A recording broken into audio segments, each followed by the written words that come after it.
संभल के अंदर बावरी और कुएं का मिलना जारी है। अब तक 19 कूप जो है उसका एएसआई सर्वेक्षण हो चुका है और लगभग 5 ऐसे तीर्थ स्थल हैं जहां पर एएसआई और स्टेट आर्कोलॉजी की टीम पहुंची थी और वहां पे सर्वेक्षण हुआ था। अभी चंदौसी में एक बावरी मिली है, काफी पुरानी बावरी है, उसकी खुदाई चल रही है। 4 कमरों वाली बावरी है और कहते हैं ऐसा कि वो 200, 250, 300 साल पुरानी जो है वो बावरी है। अभी उसका जो डेटा है वो अभी प्रशासन के पास पूरे तरीके से नहीं आया है, उसकी जांच की जा रही है। ऐसे में संभल में एक और बावरी देखने को मिली है, इसका नाम है चोर बावरी। चोर बावरी नाम क्यों है, इसके पीछे एक कहानी वो बताएंगे, लेकिन ऐसा कहते हैं कि पृथ्वीराज के चौहान के समय की ये बावरी है और ये 2 मंजिला बावरी है। यहाँ अगर आप देखेंगे तो ये बावरी देखिए कितनी बड़ी बावरी है और यहाँ पर कमरे बनाए गए हैं। ये कमरे बहुत पुराने हैं, ये बावरी बहुत पुरानी है। ऐसा कहते हैं कि राजा पृथ्वीराज चौहान जब हुआ करते थे यहाँ पे, उस वक्त ये बावरी का इस्तेमाल करते थे। अपनी रानियों के साथ वो यहाँ आया करते थे, यहाँ पे स्नान ध्यान करते थे, अपनी रानियों के साथ यहाँ बैठते थे और उसके बाद वो यहाँ से जाते थे। कभी कभी कहते हैं कि उनकी सेना भी यहाँ आती थी, सेना भी बैठती थी, सेना विश्राम करती थी और फिर अगले पड़ाव की तरफ आगे जाती थी। ये बावरी की हालत देखकर आप समझ सकते हैं कि ये कितनी पुरानी बावरी है। जो ईंटें इस्तेमाल किए गए हैं वो बिल्कुल छोटी ईंट है। छोटी ईंट वही ईंट जो मंदिरों में इस्तेमाल किए जाते हैं, जो आज से 300, 400, 500 साल पुराने जो इमारतें हैं उनमें इस्तेमाल होते हैं। और आप देखिए कि जो पत्थर यहाँ पे इस्तेमाल किए गए हैं, ये पत्थर भी कितने मोटे हैं और जो दीवार बनाई गई है इन पत्थरों की वो कितनी मोटी है, जो पुराने जमाने में इस्तेमाल किए जाते थे। इसके साथ साथ देखिए हर बावली में आपको ताक दिखाई देगा। इन ताकों का इस्तेमाल रोशनी के लिए किया जाता था, ताकि जब पुराने जमाने में बिजली नहीं थी उस समय दिए जलाकर यहाँ पर जो रोशनी है उसको किया जाता था। एक बार कोशिश करेंगे हम कि एक बार बावली जो है वो नीचे से आपको दिखाएं कि आखिर बावली दिखती कैसी है, अंदर से क्या है बावली का पूरा रहस्य और इतिहास। एक बार नीचे आएंगे और आपको दिखाएंगे हम कि आखिर बावली के एंट्रेंस का रास्ता कैसा है, बावली हम कैसे पहुंचेंगे और बावली किस तरीके से दिखता है। एक बार कोशिश करते हैं आपको, ये बावली का नीचे का एरिया, ये देखिए, ये जो आप देख रहे हैं ये बावली के नीचे का एरिया है और ये इतनी मोटी मोटी दीवारें जो आप देख रहे हैं ये बावली की दीवारें हैं। और इनमें आप देखिए ये जो छोटी ईंटों का इस्तेमाल किया गया है ये वही छोटी ईंटें हैं जो पुराने जमाने में इस्तेमाल की जाती थी। सीमेंट नहीं होता था पहले, तो देखिए किस तरीके से जो चट्टान थे उन चट्टानों का इस्तेमाल यहाँ पर इन ईंटों को जोड़ने के लिए किया गया था और ये पतली छोटी ईंटें हैं। अब देखिए अगर आप अंदर देखेंगे तो ये देखिए यहाँ पर अंदर किस तरीके से बावली आपको नजर आएगी। अंदर पूरे तरीके से देखिए बावली में छोटे ईंटें हैं वो लगाई गई हैं। इसके साथ में देखिए नीचे उतरने के लिए यहाँ एक बार दिखाइए सामने से, ये देखिए ये नीचे उतरने का अलग सीढ़ी का रास्ता है और कहते हैं ऐसा कि इसी रास्ते से नीचे उतरा जाता है जब आप नीचे वाले फ्लोर पे जाते हैं। और ये देखिए यहाँ पर ये अंदर का हिस्सा है बावली का और यहीं से बावली का हिस्सा जो है अंदर शुरू होता है और लोग यहीं से बावली के अंदर जाते थे। पहले पृथ्वीराज चौहान के जमाने की ये बावली है, काफी पुरानी बावली है। और एक बार हम भी कोशिश करेंगे कि नीचे उतरे और आपको दिखाएं कि आखिर अंदर से ये बावली दिखती कैसी है। ये हम नीचे उतरे हैं, अभी बावली के फर्स्ट फ्लोर के ऊपर हैं और यहाँ अगर आप देखेंगे तो यहाँ भी बिल्कुल उसी तरीके से जो छोटी ईंटें हैं उनका इस्तेमाल किया गया है। ये देखिए ये छोटी ईंटें हैं और ये बावली के अंदर हम आ चुके हैं और ये पहला तल्ला है बावली का। और देखिए बावली किस तरीके का दिखता है। ये हर जगह आपको उसी तरीके के जो सीमेंट के जो दीवारें हैं मोटी मोटी पत्थर की वो नजर आएंगी, छोटी ईंटें नजर आएंगी। और यहाँ भी देखेंगे तो यहाँ एक समय पे बीच में पानी हुआ करता था। ये जो आप देख रहे हैं जो अभी मिट्टी है यहाँ पे बड़ा हुआ, यहाँ पे एक वक्त पे पानी हुआ करता था, लेकिन आज देखिए मिट्टी के मलबे आपको नजर आएंगे। पृथ्वीराज चौहान के समय की बावली है, इसीलिए इसकी स्थिति थोड़ी सी जर्जर भी है। जब लोग यहाँ से जाने लगे, जब लोग यहाँ रहते नहीं थे, जब 3-4 बजे खेती करने के बाद लोग यहाँ से निकल जाते थे, तो यहाँ पर चोर आकर आराम करते थे, चोर आके रुका करते थे और यही कारण है कि इसका नाम चोर बावली हो गया। चोर कुआं कहते हैं इसको लोक की भाषा में। ये सामने जो आप रास्ता देख रहे हैं ये रास्ता नीचे जाता है सीढ़ी की तरफ से, एक बार दिखाइए। और ये दूसरे मंजिल पे यानी कि नीचे वाली मंजिल पे ये रास्ता इसको कनेक्ट करता है, बिल्कुल उसी तरीके से जैसे पुराने जमाने में ताक हुआ करते थे रोशनी के लिए। देखिए यहाँ पर जो ताक है वो बनाए गए हैं ताकि इस कमरे में रोशनी हो। ये बावली के अंदर का हिस्सा है। सामने भी देखेंगे तो एक ताक बनाया गया है ताकि रास्ते में सीढ़ी पे इस तरीके से रोशनी हो। जो यहाँ पे देखिए ये जो सीढ़ियां हैं ये कितनी मोटी बनाई गई हैं। यही कारण है कि पुराने जमाने में जो सीढ़ियां होती थी वो मोटी होती थी और इस तरीके से छोटी होती थी। ये है इस बावली का इतिहास। लोग कहते हैं यहाँ पे कि पृथ्वीराज चौहान आया करते थे यहाँ पे। पृथ्वीराज चौहान अपनी रानियों के साथ आते थे, इसी बावली के अंदर वो स्नान ध्यान करते थे, पूजा पाठ करते थे और उसके बाद उनकी जो सेना है वो भी आके नीचे वाले फ्लोर पे विश्राम करती थी, ऐसा लोग कहते हैं।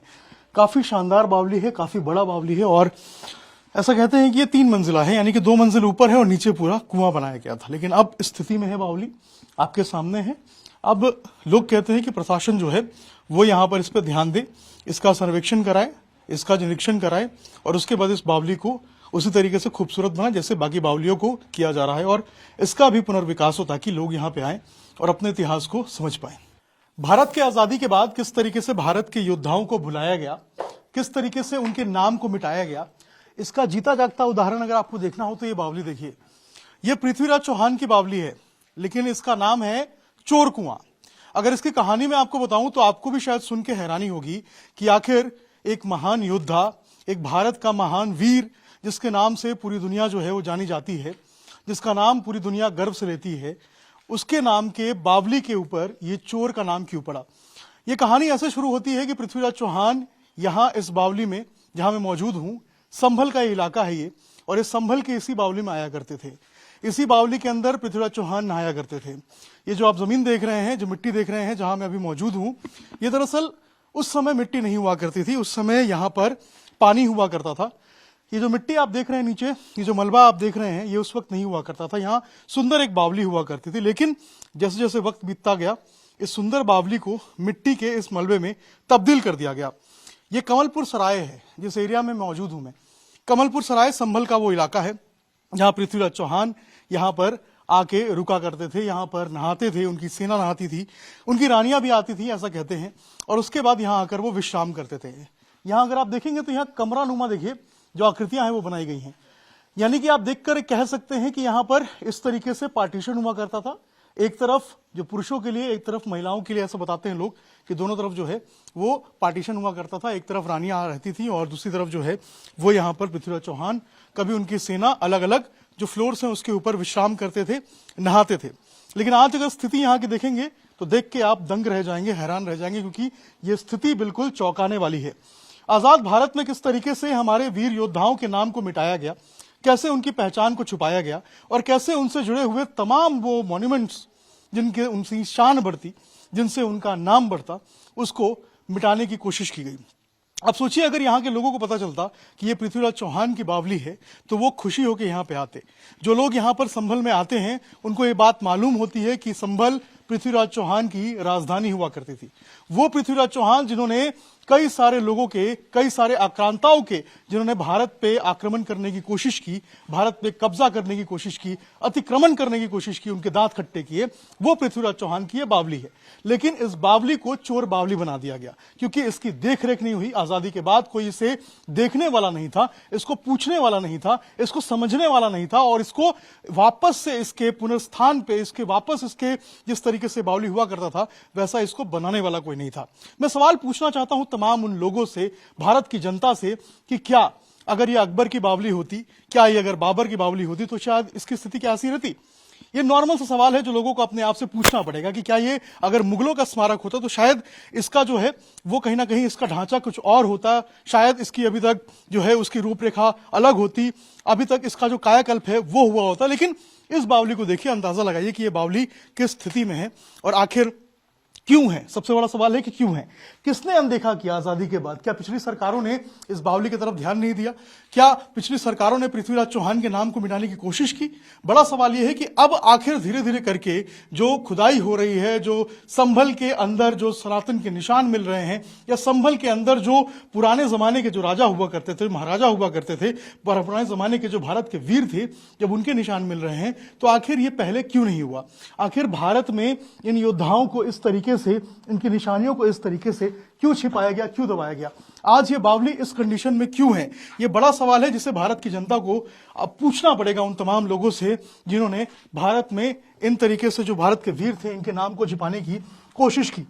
ये बावली अपने आप में सवाल करती है कि आखिर इतनी सुंदर बावली जिसको प्रोटेक्ट करना चाहिए था, जिसको अब तक बनाना चाहिए था, इसको ऐतिहासिक स्थल के रूप में घोषित करना चाहिए था ताकि टूरिज्म प्रमोट हो, ताकि लोग यहां पर पहुंचे, वो बावली आज इस कंडीशन में क्यों है कि यहां पर चोर उचक्के आकर शराब पीते हैं और उसके बाद अपराध करने के बाद यहां पर अपराधी जो हैं वो छिप जाते हैं। आखिर पृथ्वीराज चौहान के नाम को बदनाम करने की साजिश किसने की? ये बड़ा सवाल है जो लोगों को अपने आप से पूछना चाहिए, उन सरकारों से पूछना चाहिए जिन्होंने इस तरीके से ऐसे स्मारकों की अनदेखी की। अब प्रशासन को चाहिए कि यहां पे भी आए, यहां पे देखें, लोगों की बात को सुने, समझे और उसके बाद इस बावली को इसके वास्तविक रूप में लाएं।